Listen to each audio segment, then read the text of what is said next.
I worked as a ranger in one of the most haunted parks in the US. I have some strange stories. Part 1. I work as a ranger in one of the most haunted parks in America. When I graduated high school, I had few options, no money for college and no trades or skills, but the national forest nearby was desperate for park rangers and willing to hire immediately. Little did I know what I was getting into when I accepted the job. This all occurred a few years ago, and it made me seriously reconsider my line of work. The first week I was there, I came across a cabin that was not on any map. It nearly blended in with the pines and oaks around it, being made of logs stacked on each other with no windows and only a single door. I circled around it, disturbed by what appeared to be drops of blood emanating out from the door in a fan-like pattern. But I disregarded it, assuming this must be some hunter's cabin and that the blood was likely from a deer. I opened the door and, to my horror, found the blood was not from a deer at all. There were multiple human corpses hanging from the ceiling, some cut down the middle with their guts taken out as if done by a hunter prepping a buck. The floor was covered in what appeared to be human skin, stretched out into a macabre carpet in front of the fireplace. On the table were cups made from human skulls, and the smell was so overwhelmingly rotten that I immediately turned to the side and vomited up my late lunch. As I composed myself and looked back inside, I realized with growing horror that the madman who had done all this was sitting in a chair with a shotgun in his mouth. His eyes followed me as I sprinted away, and I heard the gun go off a couple seconds later. I hid behind a tree 100 feet or so from the cabin, shakily raising my walkie-talkie to my trembling lips. "Hello," I said, my voice shaking badly. "I need immediate backup on the deer trail behind the graffitied rock on Windermere Lake. We have multiple fatalities by homicide, I repeat, multiple fatalities, and I believe we may also have a suicide. We need police in the area as soon as possible." A voice came in over the radio. "Get out of there, Ranger," hissed a deep, guttural voice. "Get out of there and never come back. That cabin is for the sinners, those who worship the dead stars, those who have offered their lives to the ancient ones." The walkie-talkie then stopped working and turned into pure static. But I heard the same voice approaching from behind me. I frantically reached into my pocket for my bear mace and folding knife. The bear mace seemed like such a pitiful tool as I held it in my hand and heard someone drawing closer, dragging their legs through the twigs and leaves on the autumn forest floor. Now I heard the same voice, but instead of coming through my walkie-talkie, it was coming from directly in front of me. "You are not one who sees the lights from the dying stars, or one who would trade your life for the knowledge of that light. So run, while you still have the chance." Behind the tree, I saw the man who had killed himself approaching.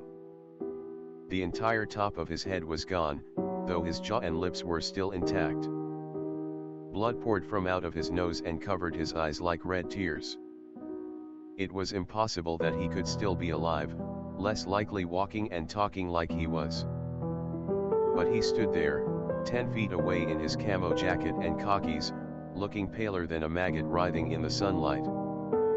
As I watched him, shaking with horror and unintentionally dropping my walkie-talkie, he fell to the forest floor and ceased moving, turning back into a regular faceless corpse.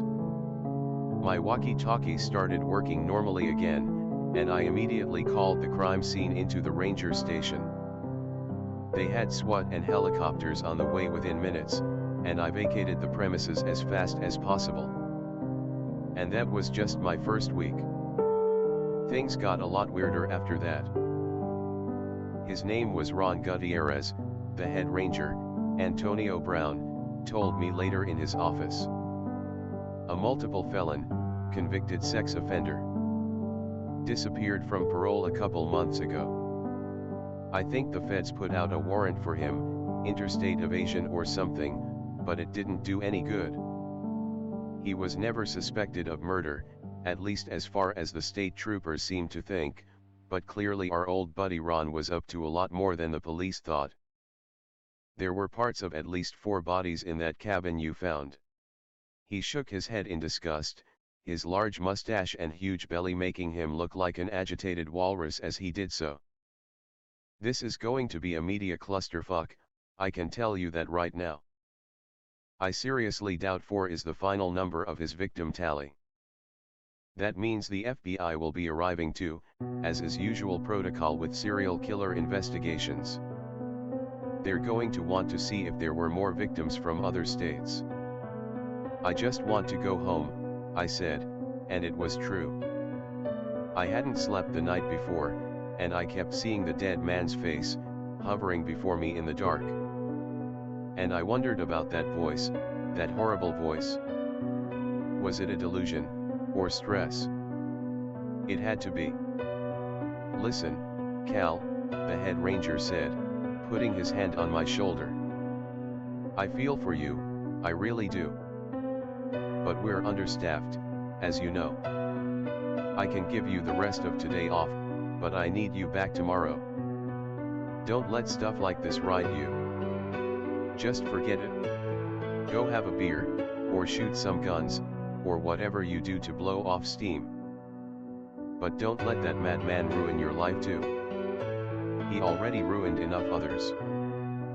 Thanks, Antonio, I said, forming a feeble smile. My stomach hurt, and my heart was racing, and I just wanted to go home and lay down. I had no idea at the time, but things were about to get much, much worse. I went home and turned off the lights and lay down in the dark. The sun was still out, but I had the thick curtains closed. My wife came home from work a couple hours later and found me staring at the ceiling. "Are you okay?" she asked. I nodded. If I started going crazy, I asked her, "Would you want to know?" She smiled, amused. "Yeah, sure," she said.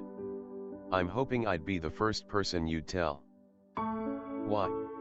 Is there something you want to tell me?" "Nope," I said, laughing a little.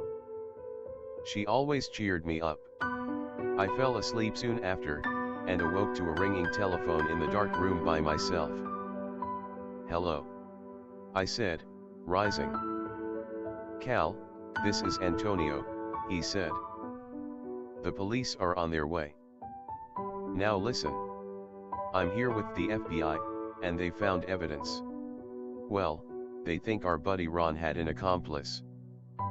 Maybe more than one, I don't know. Are you okay?" "Hold on," I said, dropping the phone quickly. I got to my feet, a surge of adrenaline waking me fully as his words sunk into my consciousness. "Stacy!" I cried, moving from room to room. I got no reply. "Are you here? Please answer me. Now." The house stayed as silent as a corpse. As I got downstairs, I found the front door wide open, the light from the street lamps flooding inside. But my wife was nowhere to be found. She was gone.